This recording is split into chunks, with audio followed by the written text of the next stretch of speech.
தாக நூல் அறிமுக நிகழ்வு. தோழர் எழுத்தாளர் ஆ. கரீம் அவர்கள் கோவை கலவரத்தின் இருண்ட காலங்களுக்குள் தனது எழுத்துக்களின் மூலம் வெளிச்சம் பாய்ச்சியவர். சத்தமாய் ஒலிக்கும் அதிகாரங்களின் குரல்களுக்கு மத்தியில் இவரது சிறுகதைகள் ஒடுக்கப்பட்டவர்களின் குரலை, மறைக்கப்பட்ட வரலாறை ஒரு ஆவணமென முன்னிறுத்துகின்றன. கவிஞர் எழுத்தாளர் ஆ. கரீம் அவர்களை அன்போடு அழைக்கிறேன்.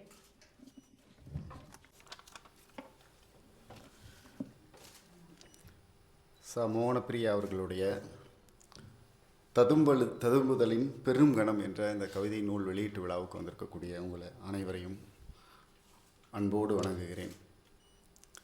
முதலில் இந்த நிகழ்ச்சிக்கு பேச அழைத்த தோழர் ஐயப்பன் மாதவன் அவர்களுக்கு என்னுடைய நன்றியை தெரிவிச்சுக்கிறேன். உண்மையாலுமே என்னன்னா அவருடைய கவிதை தொகுப்புக்கு கூட இவ்வளோ வேலை செஞ்சுருப்பாரான்னு தெரியல. இந்த கவிதை தொகுப்புக்கு தோழர் புக்கு வந்துச்சா, எப்போ வருவீங்க, கிளம்பிட்டீங்களா என்று ஒவ்வொருவரையும் தனித்தனியாக அழைத்து பேசி எல்லோரையும் வரவைப்பதற்கான எல்லா வழியையும் தொடர்ச்சியாக செய்து கொண்டிருக்கக்கூடிய ஐயப்பன் மாதவனால் தான் இந்த நிகழ்வு சிறப்பாக இருக்கிறது என்பது என்னுடைய அதே போல் பெருங்கவிஞர் நம்ம எல்லோரும் மதிக்கக்கூடிய அன்பு தோழர் சுகுமாரன் சார் அவர்களுக்கும், அதே போல் கவிதை குறித்த ஆழமான உரை எப்போதும் வழங்கி கொண்டிருக்கக்கூடிய ஐயா மோகனரங்கம் சார் அவர்களுக்கும், தாமியேசாவினுடைய மாநில குழு செயற்குழு உறுப்பினரும் சிறந்த கவிஞருமான ஸ்டாலின் சரவணன், கலைஞர் தாமியேசாவினுடைய மாநில துணை பொதுச் செயலாளர் பிரகதீஸ்வரன், கவிஞர் இசை பூபாலன், சுடர்விழி, சோலை மாயவன் உள்ளிட்ட இந்த அவையில் இருக்கக்கூடிய அனைவருக்கும் அன்பும் நன்றியும். பொதுவாக இந்த கவிதை புத்தகங்கள் இந்த நூல் வெளியீட்டு விழாவில் பேசும்பொழுது ஒரு பெரிய பதட்டமோ அச்சமோ எல்லாம் ஒன்றும் பெருசாக வந்ததில்லை. ஆனால் உண்மையாகவே இந்த மேடையில் ஒரு சின்ன நடுக்கம், தயக்கம் எனக்கு இருந்துகிட்டே இருக்குது. ஒருவேளை இந்த மேடையில் உட்காந்துருக்க எல்லாம் முக்கியமான பெரிய ஆளுமைகள் என்பதனால அந்த பதட்டம் இருக்கும் என்று உறுதியாக நான் நம்புகிறேன். ஏன்னா எல்லாரும் கவிதை குறித்து பெரும் கரை கண்டவர்கள். நீங்கள் சுடர்விழி அவர்கள் பேசும் பொழுது நான் எழுதிய புத்தகங்கள் எல்லாம் குறித்து லைனாக வரிசை கட்டினாங்க. அதில் ஒரு இடத்துல கூட கவிதை புத்தகம் வரல, கவனிச்சிருப்பீங்கன்னு நினைக்கிறேன். அதே போல் ஐயப்பன் மாதவன் வரவேற்புரை வழங்கும் பொழுது எல்லாரை பற்றியும் ஒரு கவிதை சொன்னார். என்னை பற்றியும் ஒரு கவிதை சொல்லலை. ஏன்னா நான் கவிஞர் இல்லைன்னு அவருக்கு தெரியும். இது நான் கேட்டேன், தோழர் நீங்கள் என்ன சிக்கோட பார்க்குறீங்களான்னு தான் கேட்டேன் ஃபஸ்ட்டு. அவர் இல்லை வரல அப்படின்னு மறுத்துட்டார். அப்புறம் இல்லை தோழர் வாங்க அப்படி இப்படின்னு சொன்னால், சரி தோழர் வந்துடுறேன் அப்படின்ட்டேன். அப்புறம் தான் அடுத்த நாள் ஃபோன் பண்ணும்போது தான் யார் யார் கலந்துக்கிறான்னு கேட்கும்போது தான் லிஸ்ட்டு சொன்னார். அப்போ தான் கேட்ட தோழர் நீங்கள் சிக்க விட்றீங்க தோழர் என்ன அப்படின்னு தான் சொன்னேன். கவிதை குறித்து தொடர்ச்சியாக நாம் வாசித்து கொண்டே இருக்கும் பொழுது ஒரு வாசகனாக நான் வாசித்த கவிதையினுடைய அந்த அனுபவத்திலிருந்து நான் பேசுவது சரியாக இருக்கும்னு நினைக்கிறேன். உண்மையாகவே இந்த கவிதை தொகுப்பு வெளியிடக்கூடிய இந்த காலம் என்பது ரொம்ப மோசமான காலம் என்று நான் நினைக்கிறேன். இந்த புத்தக வெளியீட்டு விழா குறித்து இந்த அழைப்பதில் இந்த வாட்ஸ்அப் குரூப்பில் எல்லாம் போடும் பொழுது ஒரு நண்பர் ஃபோன் பண்ணி கேட்டார், ஏங்க 47 வருஷம் கழித்து கோயம்புத்தூரில் புயல் மழை வருதுங்கிறாங்க, இந்த இலக்கியவாதிகளாம் அடங்கவே மாட்டேங்கிறாங்க அப்படின்னு கேட்டாங்க. நான் சொன்னேன், 12 மணிக்கு நாங்கள் எங்கேயா சுடுகாட்டுக்கு போகிறோம், அவன் 2 நாளைக்கு முன்னாடி தான் ஏன் சொன்னான் இது செப்டம்பரில் முடிவு பண்ண நிகழ்ச்சி அப்படின்னேன். அதே போல் இந்த பில்டிங்க்கு பின்னாடி கோயம்புத்தூரினுடைய ஆர்ட் ஃபெஸ்டிவல் நடந்துகிட்ருக்கு, பின்னாடி ஆர்ட் ஸ்ட்ரீட் நடந்துகிட்ருக்கு. மக்கள் ஜேன்னு அங்கே பெரும் கூட்டமாக இருக்காங்க. தோழர் பிரபஞ்சனுடைய வார்த்தைகள் சொல்லப்போனால் இவ்வளவு பஞ்சாயத்துகளுக்கும் நடுவில் ஒரு இலக்கிய கூட்டம் நடத்த தான் வேண்டி இருக்கிறது அப்படிங்கிறது உண்மை. உண்மையாகவே இந்த கவிதைகள் குறித்து நாம் பேசக்கூடிய விவரங்கள் அனைத்தும் இந்த கவிதையினுடைய வாசிப்பிலிருந்து வந்ததாகத்தான் இருக்க முடியும். உண்மையாகவே என்னென்னா இந்த கவிதை குறித்து நான் பேசும் பொழுது எனக்கு ஒரு லெமனச்சோ அவர்கள், ரஷ்யாவினுடைய ஒரு மொழியில் அறிஞர் அவர்கள் சொன்ன ஒரு வார்த்தை என்பது எனக்கு நினைவு வந்துகிட்டே இருக்கும். தெளிவின்றி சிந்திக்கப்படுவது எதுவும் தெளிவின்றியே வெளிப்படுத்தப்படும் என்று ஒரு வார்த்தை சொல்வார். இதை குறித்து ஒரு கட்டுரையாக இன்னொரு மொழியில் அறிஞர் ரஷ்யாவைச் சேர்ந்தவர்கள் கான்ஸ்டன்ட் பேடின் என்று சொல்லும்போது ஒரு வார்த்தையை சொல்வார். இவர் 18ஆம் நூற்றாண்டில் எழுதிய வார்த்தைகள் இது. ஆனால் 20ஆம் நூற்றாண்டிலும் அது அப்படியாகத்தான் இருக்கிறது, எப்போதும் அது அப்படியாகத்தான் இருக்கும் என்று அந்த கட்டுரையை அவர் முடிப்பார். நாம் என்னவாக சிந்திக்கிறோம் என்பதை பொறுத்துதான் நம்முடைய படைப்புகளிலும் அது வெளிப்படும். அவருடைய அந்த கட்டுரையினுடைய இன்னொரு இடத்தில் ஒரு அழகான வார்த்தையை சொல்வார். இந்த அவையில் வாசிக்கிறேன். எழுத்தாளனை பிடித்தாட்டுகின்ற சொற்கள் மீதான நேசம் வேதனை தரக்கூடிய ஒன்றே. ஆனால் இந்த வேதனை அவனால் ஒரு பொழுதும் நொந்து கொள்ளப்படுவதில்லை என்று அவர் சொல்வார். மோகனப்பிரியாவுடைய கவிதைகளுக்குள்ள எல்லா இடத்துலையும் பெரும்பாலான இடத்துல எல்லாம் சொற்கள், எழுத்துக்கள், வார்த்தைகள் எப்படிங்கிறது அப்படியே அது மிதந்துகிட்டே இருக்கும்.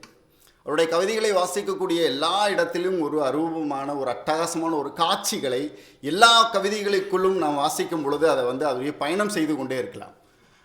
நான் முத்துக்குமார் என்று ஒரு இடத்துல சொல்லுவார், சொற்களின் வார்த்தைகளின் குளத்தில் நீந்த தெரியாதவர்களால் நல்ல கவிதை மீன்களை எடுத்து வர முடியாது என்று சொல்வார்.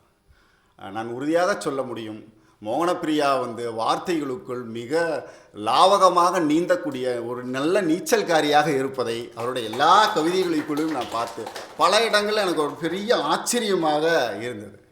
ஏன்னா அந்த கவிதை என்பது நிச்சயமாக ஒரு வரக்காப்பி போடுவதை போல தான் என்னை பொறுத்த வரைக்கும். நீங்கள் பல டீ கடையில் வரக்காப்பி சாப்பிடும் பொழுது நமக்கு தெரியும், வரக்காப்பி கொடூரமாக இருக்கும். ஒன்று ரொம்ப லைட்டாக போட்டுருவான், அந்த மாஸ்டர்கிட்ட சொல்லுவோம், ஐயா கொஞ்சம் சேர்த்து டிகாஷன் போடுங்க அப்படிங்குவோம். இன்னொன்று என்ன, குடிக்கவே முடியாது, அப்படியே வச்சுருவோம். இந்த வரக்காப்பியை கையாள்வது ஒரு பெரிய பிரயத்தனம், வரக்காப்பியை வடிப்பது என்பது ஒரு பெரிய கலை. அப்படியான கலையை யார் கைகூடுகிறார்களோ அவர்தான் சிறந்த மாஸ்டர். அப்படியான மாஸ்டர்கள் தான் இந்த மேடையில் இருக்கக்கூடிய பலரும் நல்லா வரக்காப்பி போடக்கூடிய மாஸ்டர்கள் தான். எனக்கு டீ மட்டும்தான் போட தெரியும் என்பதால் டீ அனுபவத்திலிருந்து தான் என்னுடைய இந்த கவிதையை பற்றியாக என்னுடைய உரையாடலை நான் சொல்ல முடியும் என்று நினைக்கிறேன். இந்த தொகுப்பில் என்னென்னா ஒரு கவிதை, பிடிப்பு என்று ஒரு கவிதை. எல்லா கைகளாலும் எல்லா பொழுதிலும் கைவிடப்பட்ட கைகளை, எல்லா கைகளாலும் எல்லா பொழுதிலும் கைவிடப்பட்ட கைகளை சின்னஞ்சிறு அள்ளித்தண்டு விரல்கள் பற்றியிருக்கிறது, அது மா என அழைக்கிறது. இந்த கவிதை உண்மையாலுமே எனக்கு ரொம்ப நெருக்கமான கவிதையாக நான் நினைக்கிறேன். ஏன்னால் என்னுடைய ஒரு கிளைண்ட், நான் வழக்கறிஞராக இருக்கேன். அந்த பொண்ணுக்கு என்னென்னா, நான் இலக்கியத்தில் இதுக்கு முன்னாடி வாசித்ததோ இல்லை எழுதி கொண்டிருந்தோ கேட்டுக்கொண்டிருக்கிறதோ சொல்வதெல்லாம் உண்மையான நிகழ்ச்சியில் பார்க்குற மாதிரியான கொடுமையல்ல, மிக பெரும் கொடுமை. அந்த அம்மா அப்படியே உலகத்திற்குரிய எல்லா டார்ச்சரையும் ஒரே ஒரு பெண் தாங்கியதை போல் அந்த அம்மாவுக்கு அவ்வளோ டார்ச்சர், அவ்வளோ பிரச்சனை. அது அந்த அம்மா ஆஃபீஸில் உட்காந்து பேசிட்டு வரும்போது என்னென்னா ஒரு வார்த்தை சொல்லுச்சு, சார் இந்த கேஸுக்கு கோர்ட்டுக்கு இந்த ஆள் வருவான்ல சார், அப்போ கத்தி வச்சு நச்சுன்னு குத்திடலாமா சார்னு கேட்டுச்சு. அப்போ நான் அந்த பொண்ணை நான் பார்த்தேன், அப்பா எவ்வளோ கொலவெறியோடு இருக்குன்னு சொல்லிட்டு அப்படி சொல்லிச்சு. அவன் பண்ண டார்ச்சருக்கு சார் செத்து போயிடலான்னு தான் சார் தோணுச்சு. பிள்ளை இருக்குது சார், குழந்தைங்க இருக்குது சார்னுச்சு. அநேகமாக எல்லா தாய்களிடத்திலும் இந்த வார்த்தைகளை நாம் பல நேரம் சந்திச்சிருப்போம், கேட்டிருப்போம், கடந்திருப்போம். காரணம், இந்த ஒற்றை குழந்தைகள் என்பதற்காகவே இந்த வாழ்வை எப்படியாவது வாழ்ந்து தொலைக்க வேண்டும், இவர்களுக்காக நமது வாழ்க்கையை எப்படியாவது கடக்க வேண்டும் என்ற ஒரு எண்ணம் எல்லா தாய்க்கும் இருக்கிறது. அதுதான் இந்த கவிதையினுடைய கடைசி வரியில் இப்படி முடிக்கிறார், சின்னஞ்சிறு அள்ளித்தண்டு விரல்கள் பற்றி இருக்கிறது, அது மா என அழைக்கிறது என்று அது எழுதுவார். அதில் ஒரு பெரிய தாய்மையினுடைய உணர்வும், ஒரு பெரிய நான் இருக்கிறேன் என்ற ஒரு நம்பிக்கையை கொடுப்பதற்கான ஒரு நம்பிக்கை சொற்களும் இந்த கவிதைகளுக்குள் இருப்பதை என்னென்னா பார்க்க முடியும். அநேகமாக ஒரு மோகனப்பிரியானுடைய பல கவிதைகளுக்குள்ளும் இந்த பெண் மனத்தினுடைய வழி, அது மனதுக்குள் நடத்தக்கூடிய அந்த உளவியல் சிக்கல்களையும் பல இடத்துல அந்த படிமத்தின் வழியாக நமக்கு சொல்வது என்னென்னா உண்மையாலுமே ரொம்ப நெருக்கமாக இருக்குது. அப்படியே ஒரு காட்சி, ஒரு குறும்படம் ஓடுவதைப் போல அந்த கவிதையை அப்படியே அவருக்கு நகர்த்தி அப்படி முடிக்கிறது. அது ரொம்ப முக்கியம் நினைக்கிறேன். ஒரு எழுத்தாளனுக்கோ அல்லது ஒரு கவிஞனுக்கோ ஒரு கவிதையை நாம் எப்படி சொற்களை கொண்டு கையாள்கிறோம் என்பதை அவன் அந்த குளத்தில் எப்படியாக நீச்சல் அடித்திருக்கிறாரோ அந்த நீச்சலை பொறித்து அந்த கவிதையும் ஒரு அழகான ஒரு தோற்றத்தோடு வருவதை காண முடிகிறது. அர்த்தநாரி என்ற ஒரு கவிதையில் அதை நான் சொல்ல வரேன். அந்த காட்சியை நீங்கள் பார்க்கலாம். மருதாணி இலைகளில் துளிர்விடும் இளஞ்சிவப்பு சிற்றிதழ்களின் நிறத்தில் சிவந்திருக்கும் பாதங்களை கொண்டு உதைத்து அழுகிறது கழிவறை ஒன்றில் ஒருத்தி பிரசவித்து சென்ற சிசு. மருதாணி இலைகளில் துளிர்விடும் இளஞ்சிவப்பு சிற்றிதழ்களின் நிறத்தில் சிவந்திருக்கும் பாதங்களை கொண்டு உதைத்து அழுகிறது கழிவறை ஒன்றில் ஒருத்தி பிரசவித்து சென்ற சிசு. மகளா மகனா சாயலில் யார் என்றவள் பார்த்திருப்பாளா? அப்படி பெற்றுட்டு அப்படியே ஓடிட்டாள். அழுத கூக்குரலில் செவிமடுத்து ஓடி எடுத்தால் அர்த்தநாரி ஒருத்தி. அழுத கூக்குரலில் செவிமடுத்து ஓடி எடுத்தால் அர்த்தநாரி ஒருத்தி. பாலற்ற தன் மார்பில் இதுதான் மோகனப்பிரியாவுடைய இந்த கவிதையினுடைய ஒரு பலம் அல்லது ஒரு கவிதையின் வழியாக ஒரு வாசகனுக்கு கடத்தக்கூடிய இடம் என்பது நான் பார்ப்பது. பாலற்ற தன் மார்பில் அழும் சிசுவை கதகதப்பூட்டி பேக்கரி ஒன்றில் சுடுபாலுக்காக காத்திருக்கையில், அப்படியே அந்த காட்சி வருது பாருங்க. சுடுபாலுக்காக காத்திருக்கையில் அவள் ஆடையினை சப்பி தன் பசியை ஆற்றிக்கொண்டிருந்த குழந்தையின் வாயில் வழிந்தோடியது அவளுக்கான பரிசுத்த பரிபூர்ணத்துவம் என்று அந்த கவிதை முடியுது. உண்மையாமே திருநங்கைகளோடு நாம் பழகக்கூடிய பலருக்கும் தெரியும், அவளுடைய வாழ்வு என்பது ரொம்ப கொடுமையான வாழ்வு. ஆனால் அதற்குள் அந்த தாய்மையை அவர்கள் மீட்டெடுப்பதற்காக, நான் அந்த தாய்மை உணர்வோடு தான் இருக்கக்கூடிய நபர், நான் ஒரு மனுஷி என்று சொல்வதற்காக அவர்கள் நடத்தக்கூடிய ஒரு பெரும் போராட்டம் இருக்குல்ல. உண்மையாலுமே அவங்களோடு பழகவங்களுக்கு நல்லா தெரியும், அவங்க ரொம்ப இயல்பாகவும் எளிமையாகவும் நம்மளோட அப்படியே ஒரு உறவு வச்சுப்பாங்க, ஒரு பேசுவாங்க. இந்திய மாணவர் சங்கத்தினுடைய சார்பாக சிங்கநல்லூர் பஸ் ஸ்டாண்டில் ஒரு வசூல்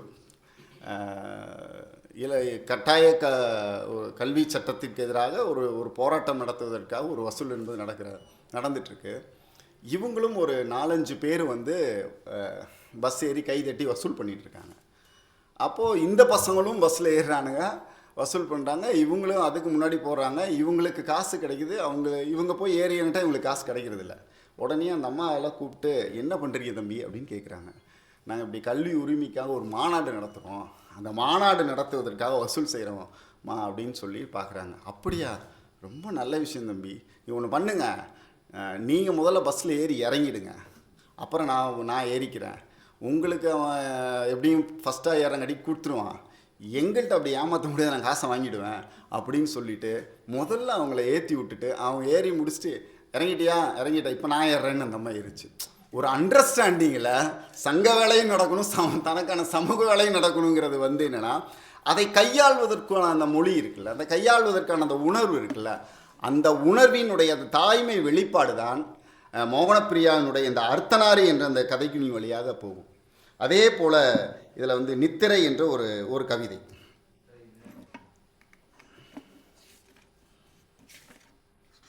இந்த கோர்ட்டுக்கு போகும்போது இந்த ஆர்கியூமெண்ட்ஸ்க்கெல்லாம் நாங்கள் போகும்போது இப்படி தான் வச்சுட்டு போவோம். அது ஒரு பழக்கம் தான். அது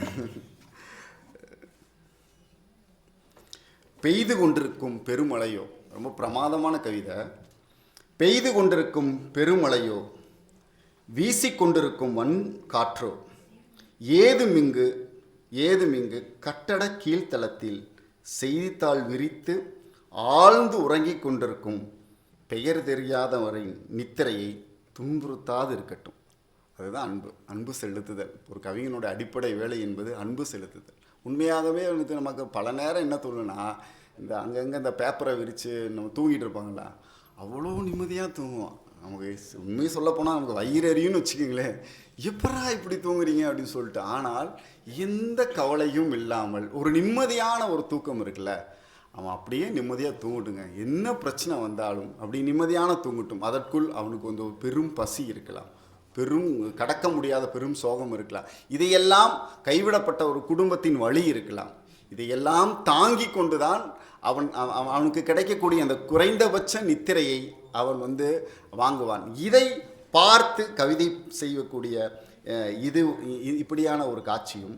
அதே போல் கொடியது என்ற ஒரு கவிதை எனக்கு ஒரு 20 நிமிஷம் தான் கொடுத்தாங்க என்பதனால் நான் நனையமாக முடிக்கிற நேரத்தில் வந்துட்டேன். யாரும் பதற வேண்டாம் என்பது மட்டும் கேட்டுக்கொள்கிறேன்.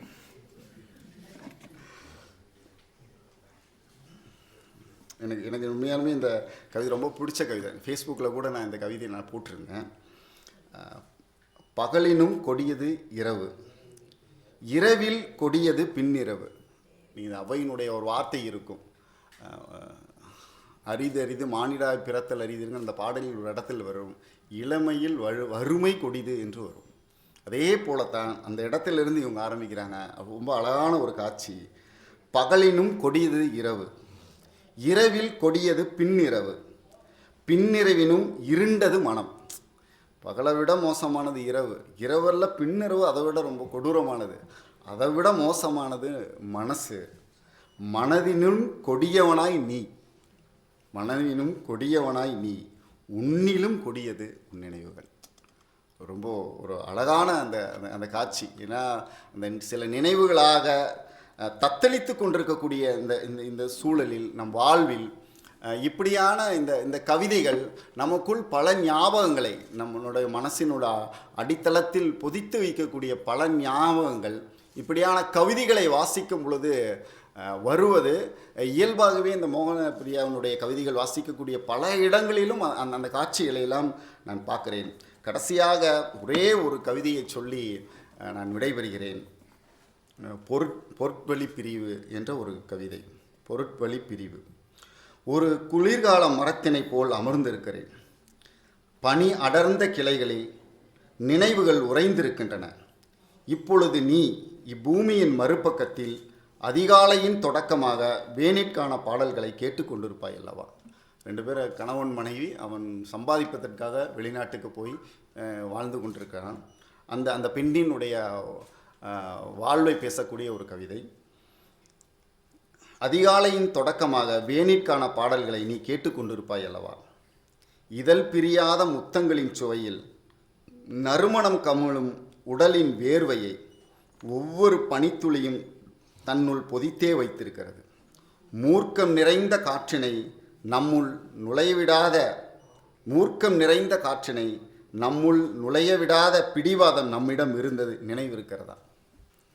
கடைசியாக இந்த கவிதை இப்படி சொல்லி முடிக்கிறாங்க. பனிப்போர்வையில் தனித்து கிடக்கும் உடலுக்குள் நுழைய பார்க்கும் எதையும் அதே பிடிவாதம்தான் தடுத்து கொண்டிருக்கிறது.